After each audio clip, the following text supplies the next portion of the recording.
Bismillahirrahmanirrahim. Assalamualaikum warahmatullahi wabarakatuh.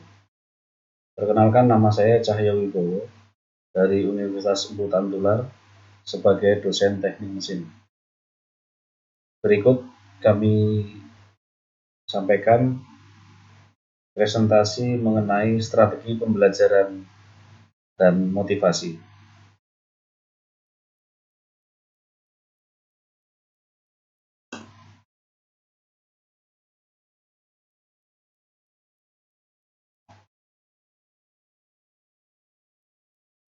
Prinsip strategi pembelajaran adalah merupakan strategi yang harus dibuat oleh seorang dosen sebelum menjalankan proses pengajaran. Untuk itu, untuk mendapatkan sesuatu hasil pengajaran yang baik, maka harus mencari strategi dalam pembelajaran yang lebih baik. Strategi pembelajaran antara lain perencanaan, pelaksanaan, pemeriksaan, dan evaluasi. Langkah persiapan meliputi menyiapkan rencana pembelajaran atau RPS. RPS merupakan guidance atau petunjuk jalan yang dapat digunakan dosen untuk melakukan pembelajaran.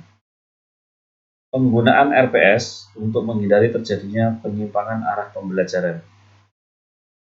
RPS dapat dikembangkan sejauh mengikuti kaidah-kaidah yang berkaitan dengan materi pembelajaran. Selanjutnya, menentukan capaian pembelajaran lulusan. Capaian pembelajaran lulusan bertujuan untuk dapat menghasilkan lulusan-lulusan dari sebuah universitas untuk menjadi orang-orang yang dapat diterima di dunia kerja. Pertama, mampu memahami, mempersiapkan, mendesain, mengaplikasikan, dan melaksanakan eksperimen skala laboratorium dan atau skala industri, serta menganalisis, mengartikan data untuk memperkuat penilaian teknik. Kedua, mampu mengidentifikasi, merumuskan, menganalisis, dan menyelesaikan permasalahan teknik mesin yang berbasis pada mekatronika. Yang ketiga, mampu bekerja dalam tim lintas disiplin dan lintas budaya. Yang keempat, mampu memahami kebutuhan akan pembelajaran sepanjang hayat, mampu mengikuti perkembangan teknologi yang berhubungan dengan bidang teknik mesin, termasuk akses terhadap pengetahuan terkait isu-isu kekinian yang relevan.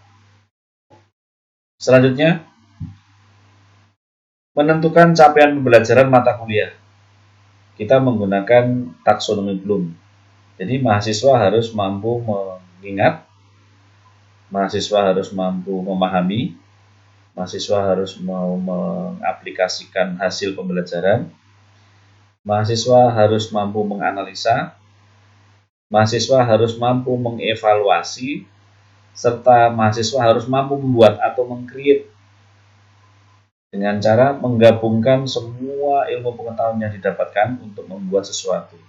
Outcome-nya jelas. Selanjutnya, melaksanakan pengajaran. Pengajaran dapat dilakukan dengan dua metode, yaitu pembelajaran offline dan pembelajaran online. Pembelajaran online bisa dilakukan 50% dikarenakan kondisi pandemi dengan tetap mentaati protokol kesehatan COVID-19. Selanjutnya, pelajaran daring bisa dilakukan 100%. Ya. Untuk pelajaran daring sendiri menggunakan alat bantu atau alat peraga untuk menerangkan sesuatu benda aktual ataupun melakukan simulasi sederhana. Penggunaan alat bantu kamera atau dashcam sebagai alat bantu untuk melakukan presentasi. Kemudian penggunaan LCD board atau papan tulis yang dapat dibaca oleh kamera.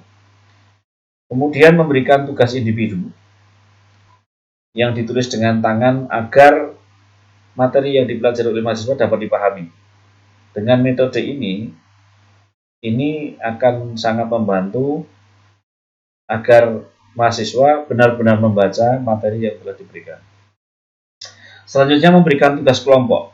Tugas kelompok untuk melatih kerjasama, melatih terjadinya perbedaan pendapat, melatih menyelesaikan perbedaan pendapat dengan problem identification dan problem solving. Jadi mahasiswa harus dihadapkan dengan sesuatu yang tidak sesuai dengan pendapatnya sendiri. Jadi harus menghargai pendapat orang lain dan bagaimana kita bisa menyelesaikan pendapat-pendapat yang berbeda menjadi satu tujuan yang sama. Kemudian menjalankan praktikum. Praktikum dapat dilakukan di lab atau di lapangan dengan memanfaatkan kearifan lokal. Misalnya, mahasiswa dapat mengidentifikasi permasalahan ataupun fenomena yang ada di drainase. Misal sungai, selokan, pintu air, bendungan, dan lain-lain. Kemudian museum. Di dalam museum itu ada ilmu pengetahuan yang dapat digunakan untuk pembelajaran, misal pesawat terbang, kemudian kendaraan-kendaraan, dan lain-lain. Kemudian jaringan kabel tegangan tinggi. Mahasiswa dapat mempelajari tegangan listrik, jaringan tegangan listrik, distribusi tegangan listrik secara aktual, dan lain-lain. Selanjutnya memberikan proyek kepada mahasiswa untuk mengimplementasikan hasil pembelajaran yang berorientasi pada pengembangan teknologi dan entrepreneurship.